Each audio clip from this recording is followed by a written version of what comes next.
Ovum pickup में जो ovary थी उसमें से एग निकाल लिए गए हैं और वो मौजूद है हमारे ट्यूब में फॉलिकुलर फ्लूइड के साथ। अब ये ट्यूब एंट्री मारती है आईवीएफ लैब में। वहाँ पे इनको आइडेंटिफाई किया जाता है और उनको लेबल्ड पेट्री डिश में रखा जाता है और पहुंचा दिया जाता है इंक्यूबेटर में।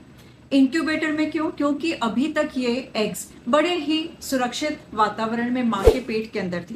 अब हम नहीं चाहते हैं कि उनको किसी भी तरह का एनवायरमेंटल शॉक मिले, यानी उनका पीएच, उनका टेम्परेचर, उनके कॉन्सेंट्रेशन सब कुछ वैसा ही हो जैसे माँ के पेट में था।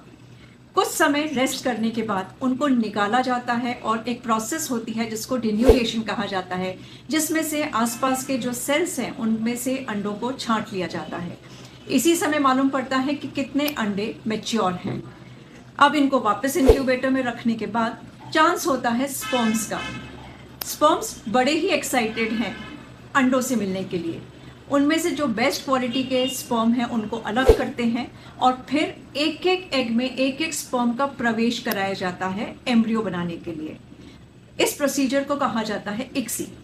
इक्सी करने के अगले दिन हम लोग चेक करते हैं कि कितने अंडों में फर्टिलाइजेशन हुआ, जिसको पीएन कहा जाता है, और उसके अगले दिन करा जाता है उसमें चेक कि कितने एम्ब्रियो में डेवलपमेंट हुआ, यानी डिवीजन हुआ, यानी 2 सेल से 4 सेल, 4 से 8, 8 से 16, फिर मॉड्यूला और ब्लास्टोसिस्ट। अब ये एम्ब्रियो तैयार है यूट्रस के अंदर जाने के लिए। Isn't it the romance in the lab?